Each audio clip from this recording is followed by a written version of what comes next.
Greetings and salutations, everyone. I hope everyone is still doing well. Welcome to tonight's second half. Before we get into tonight's second half, a couple links. As you all know, I rely on Patreon, PayPal, channel membership, and the merch to help the channel to continue to grow and go. Links to Patreon, PayPal, and channel membership is in the description below. The merch displayed directly under the video. Also, Dogman Frightening Encounters, Volume 1 through 3, the audiobook versions. They were written and researched by Tom Lyons, narrated and produced by me, Jeff Nadolny. Those audiobooks are available on Audible, Amazon, and iTunes, links to which are also in the description as well. And finally, last but definitely not least, if you'd really like to help support this channel to continue to grow and go, simply subscribe. It does not cost you a cent. Click that like button. It takes half a second. If you don't want to miss out on any of the informative uploads I put out daily, click that bell icon, and folks, please leave a comment. Why? Well, because all of these things, they really do help this channel to continue to grow and go. And folks, they definitely do matter. Now, everyone, I have taken far too much of your time. Let's jump into tonight's second half, shall we? Today's first encounter. Hello, Jeff. My name is JMW. I've had a couple of encounters that I'd like to share with you. You can narrate them on your channel if you choose to. First encounter was in 2002. So, I've been thinking about writing this out for some time now. I am no writer, but the story goes like this. Also, keep in mind that I'm going to see how a more condensed version is first and go from there. 2002, 2 weeks before Christmas, I was having trouble sleeping. So I decided to go coyote hunting by myself. No one knew I had even left. It was about 11:30 at night. No cell phones of any kind. Definitely a bad idea. I start my trek, as always, down a well-used trail until reaching a steep section covered in multiflora rose bushes. However, I had previously cut a path, and it wasn't hard to navigate, even in the snow that had been falling. I continued down the hill until reaching a large ravine that sits not far from my house. Moving to my left, I went about another 100 yards or so to where this all plays out, and you can cross a shallow stream. I crossed the stream and proceed up a long, snow-covered hillside trail. Getting to the top, I went into action, setting up all of my gear and finding a spot with a good backrest and nice firing lanes. My back rested against a large pile of crush and run. My shotgun leveled across my knees. I sat there, getting colder and colder, and more snow covered by the minute. So after 45 minutes to an hour, I decided to quit and pack everything up. This is when things get scary. I grabbed my red filtered 1,000,000 candle power field spotlight. When I turned it on, luck was on my side, and I saw it around 10 feet away. Nose to the ground in my direction on all fours, the light coming on didn't even startle or faze this creature. It's like it knew right where I was and knew the light would be on at any second. It then took a step toward me, lifted up onto two legs. It didn't break or crack when standing up. The only noise that I could note was a low, deep-sounding pop in its rib sternum area. It stretched out and puffed its chest as if it wasn't big enough. I would have to say it was at least 7 to 8 feet tall, with 5-fingered hands and 2-inch claws. This Dogman never opened its mouth, so I cannot comment on its teeth. It took a step toward me, and having my shotgun already leveled, I fired a shot that hit it right in its mid-upper portion of its ribs. Mind you, that hitting something this close with a shotgun usually causes a major hole and nothing could walk away from it. The shot let loose a mist of blood in the red-tinged light of the spotting lamp. It let out a loud yelp, then tucked its ears and ran to my right. It made it out of the light circle in 2 strides. I fired 2 more times at it, but it was much too quick and I missed. I got up and started walking in the direction it ran. Forgetting momentarily to reload my shotgun, I walked for about 10 feet and found a large pool of blood, then walked a few feet more and found less blood. This process repeated until I was around 30 feet from where I initially started and there was no blood, just footprints. It's as if this thing could regenerate or something to heal itself of such a massive wound so quickly. I stopped, realized how stupid I was for going after this thing after it just had been wounded. I didn't know they hunted in packs back then. I just thought I had encountered a real-life werewolf. I then trudged home in the night with a surely wounded God knows what potentially circling me the whole way I go. I took my time getting back. It took me 2 hours to walk what normally takes 20 to 30 minutes. I made it back home, went to bed, and never spoke of that night again until 2019. I hardly hunt anymore due to health problems, but even if I was healthy going back out there, you would always be looking over your shoulder. However, I am working on getting a group of professional cryptid researchers to come and take a look. My second encounter was back in 2003. While walking to a friend's house, I was met by a large canine coming out of the woods in front of me, about 50 feet. It looked like the combination between a bull mastiff, a Rottweiler, and a Doberman, only this animal was between 3 and 4 feet at the shoulder while on all fours. It seemed to be at least 3 times the size of a mastiff. It was a solid-looking animal. I watched it as it covered that 50 feet in less than 5 seconds, and it was to me. It got right up to me and lunged forward to attack me using only its mouth. I had no weapons or no good defense alternatives, so I did the only thing that popped into my mind. I turned my body to the right and rammed my arm as deep down this thing's throat as I could go, which was a few inches past my elbow. It must have been a juvenile, as it was inexperienced and its teeth weren't extremely sharp yet. I barely had a scratch on me after jamming my arm down its gullet. I then grabbed it around the neck with my free right arm and began trying to choke it with all my strength. I squeezed for a good 2 to 3 minutes. The tension in its body relaxed, and then I slowly stood up and shook the goo off my left arm. Talk about the smell of death. It only took a minute or so for the creature to get back on all fours. It stood there gagging for a minute, then locked eyes with me.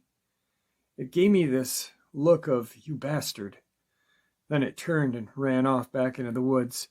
Both of its front feet were actually hands, as it did have 5-digit finger, although the claw-like nails at the end were less than 2 inches. I didn't get a good look at its back feet. It had the most golden yellow eyes I'd ever seen. Again, this event took place at nearly dusk, so I didn't make out any colors well, other than it was dark. Not jet black, but a very deep brown coloration. If I had to guess, I'd say it was 6.5 feet long, snout to the base of its tail. This one had a longer tail. It was about 2.5 feet long. Also, it felt like it weighed 200 pounds. It was probably heavier than that, but I once again was lucky and was pretty strong in my younger days and was able to stalemate its attack. I've not shared this story with very many at all. All I ask is that we keep it in this group until I decide that I want to share it. People have a tendency to think you're crazy when you tell them you defeated a werewolf in hand-to-hand combat. It appears that there may be living, breeding population of them in this spot, and I am intending to find out this summer. Today's second subscriber submission. Hey Jeff, how are you? I have a video of a black orb or something following me around Lake Giacomo the other day. The same lake I saw the invisible entity with my boyfriend. I say invisible, but you can't see something invisible, so it was more like an imperfectly invisible entity such as the predator when he is in cloaking form. If you would be interested in that video, the orbs, well, there are several videos. I will see what I can do to get them shortened and made into one video so that I can actually send it, because my phone won't let me send huge videos. So let me know. Thanks, Jeff. I also have a video of extraordinary energy that you can actually see on the camera at my boyfriend's house radiating everywhere. He would not want to have that posted publicly, but I could let you see it if you wanted. And I have encounters like one time when we were looking for arrowheads and we went out at night. Something was throwing little pebbles at us. The pebbles would land right in front of our heads as we bent over looking into the water. That takes some precision and intelligence to do. We were there for hours and it happened many times. And at first I wasn't even sure if it was happening. I would hear it. I could see the water move in front of me, but it didn't register until like 5 times. And I was like, okay, what the heck? My first thought was my boyfriend was doing it. And he said no, it was happening to him as well. And so something intelligent was there throwing little pebbles right in front of our heads, not hitting us, but messing with us. Like I said, that takes some intelligence. The terrain surrounding us was very remote. There's a few houses around there, but there's a lot of woods, and it's out in the country where anything could hide if it wanted to be hidden. And there's also a known Indian burial mound close to the spot. And I'm just giving you a slight detail about it. If you wanted to know more, I'll write them out for you. Like the other night, my boyfriend was out and about, and he had heard something he had never heard before. A howl, like, I don't know how it sounded. He says coyotes just went crazy, so I don't know what it was, but it sounded like a Dogman to me, as what he described the howl sounded like. Another time he saw something in the little patch of woods at night in the middle of this town. I mean, not even in a town, it's a city. And when he saw it, he immediately picked up a stick and started kind of sharpening against a tree for protection. It had an elongated snout. It looked emaciated, and when he saw them, his son and him took off running on 4 legs.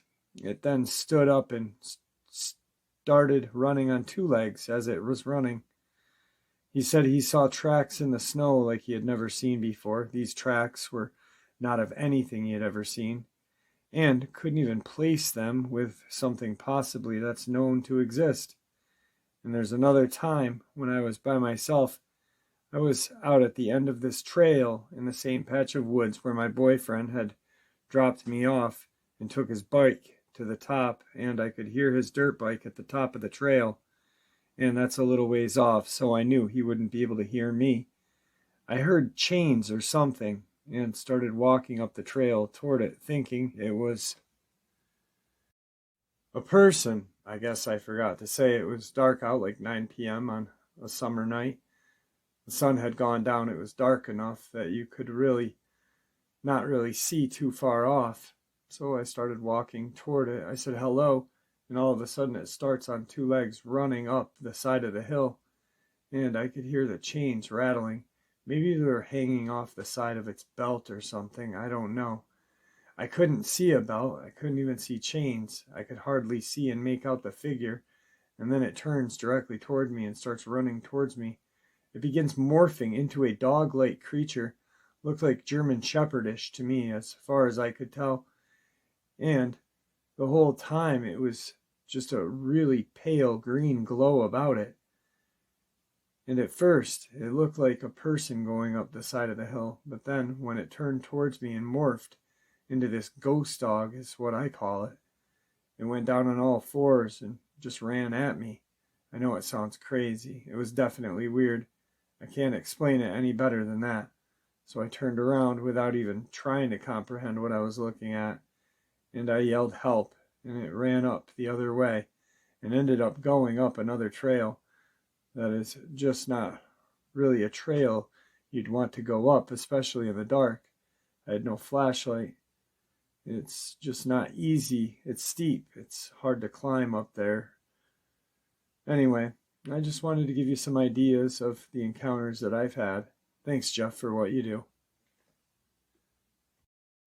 Today's third subscriber submission. Jeff, thank you for taking your time out to read my email. It was the summer of 2006, the 4th of July. I was driving down an old highway that had cornfields on each side. I was heading to pick up my little sister and her boyfriend at the time. They both were not at their job, and their boss said they would be back in 30 minutes, so I figured I'd just head home and wait for her phone call. It was now 12:01, and I had just crossed the bridge. It was about less than a mile from the turnoff to the old dirt road that I needed to head to my house. The road is now paved, for it's in city limits. I looked over to the cornfield on my right, for I had an odd feeling something was not right. Also, I wasn't the only person on the highway either. There was traffic on the oncoming lane.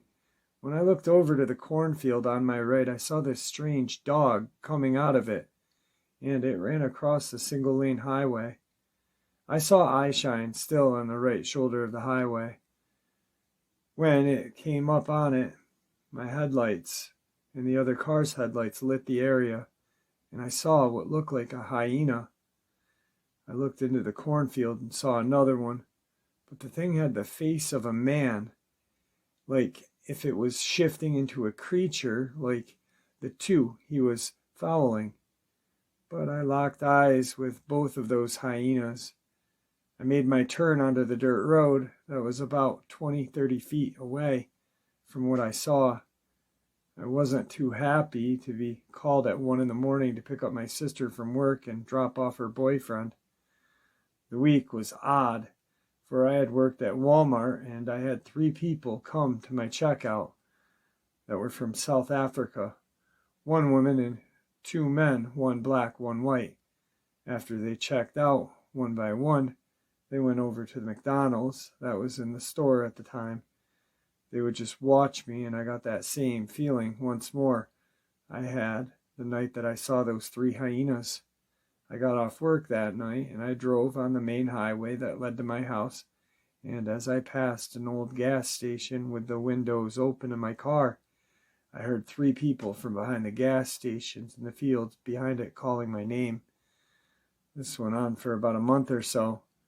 I was very uneasy going out at night. There had been several nights after what had happened that I would hear knocking on my bedroom window and laughing, and someone at my tiny bedroom window whispering my name. But it would only be on nights my little sister would stay the night at her boyfriend's, for it mainly happened when I was alone. Like they planned it, as if I told someone, they would think I was crazy. After that summer, I hadn't seen them or heard them again, but I still get an uneasy feeling every few years during a summer night.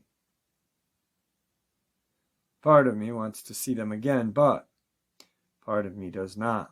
I am worried I wouldn't walk away from it this time. Thank you, Jeff, for all you do. Today's 4th subscriber submission.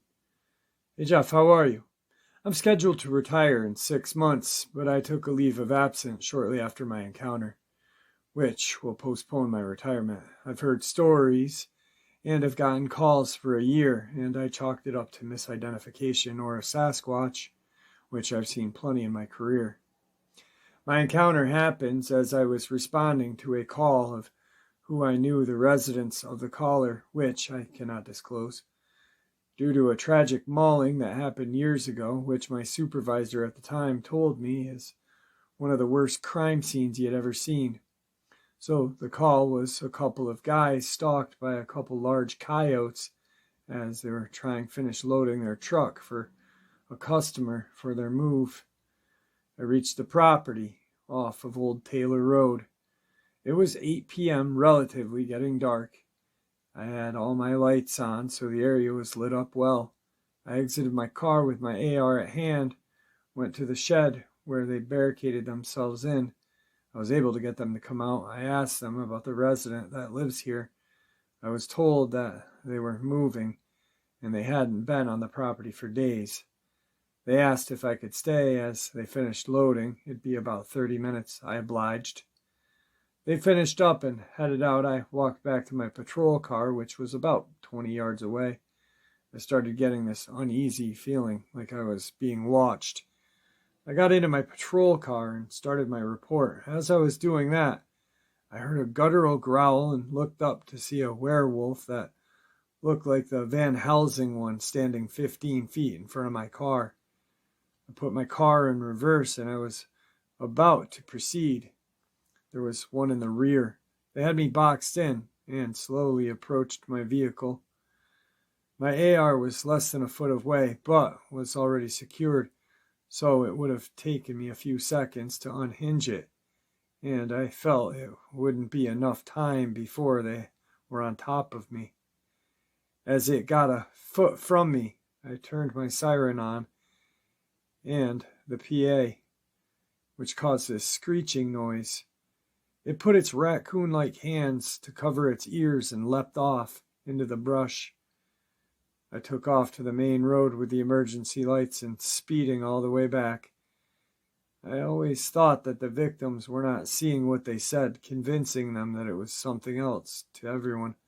I am truly sorry that I did that. And I am truly sorry for all who have gone through this too. Today's 5th subscriber submission. Jeff, how are you? I've got a couple of things I'd like to share with you. I had just come home going to my RV out on the ranch after midnight as I babysat my grandkids 3 nights a week for my waitress daughter who got home late those nights. Ranches have gates. Got out, swung the huge gate open, hooked it to stay, got back in, drove through, got out, went and closed it. 13-foot gate. Got back in the car, started slowly rolling uneven dirt area, riding the brakes which lit up behind my car brightly. Glanced in my side driver mirror to see a dark, shaggy, and at least 7-foot tall werewolf-looking creature standing in the vegetable garden that was next to the gate I'd come through. It was about 13 feet from where I had just did the gate. It was standing sideways as I viewed it, shoulders rolled lanky forward, but standing on 2 legs just like a human being. Its arms hung lankily to its side. Its head was flopped forward and down, so its whole long muzzle was resting on its neck-chest area. It was totally passed out. I realized it was in a deep trance state. I know for a fact that the beings with UFOs put that being there, knowing I'd be getting home late and had to get out and do the gate. They put it there on purpose. They have to transport cargo holds, just like we do on Earth in their ships, by which they transport and drop off creatures on our land waterways, even the flying cryptids, all of it. They're doing it all. This whole mess with monsters on Earth is them doing it in their ships, UFOs. They landed a saucer on the next ranch over, and I saw it another night, late, coming home when taking care of my grandkids while my daughter was at work. It was blindingly bright, flashing strobe lights of different colors, and it was actually on the ground, way the hell out in the neighbor's ranch pasture. Anyway, so the werewolf had a spiky mohawk of very stiff-looking hair sticking straight up and out from the top back head area down to its shoulders like a wild boar hair looking. I think it was a mane, but it stood up and out because its head was flopped forward and a long-ass snout resting on its upper chest.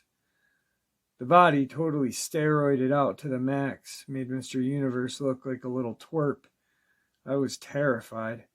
It was about 10 feet behind my car as I looked in my side mirror, and was all lit up because my brake lights are bright, and I was riding them, rolling about 2 or 3 miles an hour, staring into my side mirror. The being was in deep trance state, and I was unbelievably locked into my mirror. I couldn't seem to feel time, space, or anything. It was like time stood still, and I was in absolute horror because I thought I was going to die that night. They were going to wake it up, do something. I snapped out of it and gunned the gas pedal, hauled ass 50 feet and around to the back of the barn where my RV is parked 2 feet from my RV door, jumped out, got inside, started frantically locking the door, checking the window locks. Sure, curtain cracks couldn't be looked through from the outside, sat down on my bed and felt relief till I thought, hey, wait a minute, why am I feeling safe? It's 50 feet away from where I'm sitting, and it's probably still over there standing there. So I sat up most of the night, tired as hell. I work a lot of days cleaning plus babysitting 3 nights a week, and that's a 30-mile round trip through the California mountains each time. But I was terrified. I sat there waiting to die because I really thought they were going to come and kill me. It could have peeled my RV door right off and flung it over its shoulder like a corn chip, snout looking very long, maybe over a foot. Had to weigh a hell of a lot. I'm thinking 500 to 600 pounds. If I had to guess, God, I'm feeling scared just thinking about it. They dropped them off here. And a few other things. Once standing over next to the big pond, maybe 60 feet from the gate I have to go through. Had been a babysitting again after midnight again. Got through the gate and started going slow into the ranch, bumpy dirt area toward my RV. I looked over toward the pond, 60 feet from me, to see there standing a 2 feet werewolf on the trail next to the pond, staring at me. Never moved. At 2 or 3 miles an hour rolling, I stared back in terror into those golden eyes, like buckwheat shaped, which is like a triangle with a fat wide end at the temple and the point of the triangle going in to meet the bridge of the snout. Not eyes like a cat at night in the headlights, not at all. They were very solidly defined in deep correlation, though not translucent. Just deep, strong, glowing color, gold, amber, yellow tone, yellow, the most prominent hue though. Not glowing like light bulbs though, and yet not like nocturnal earth craters either. You know what, they're like owl eyes.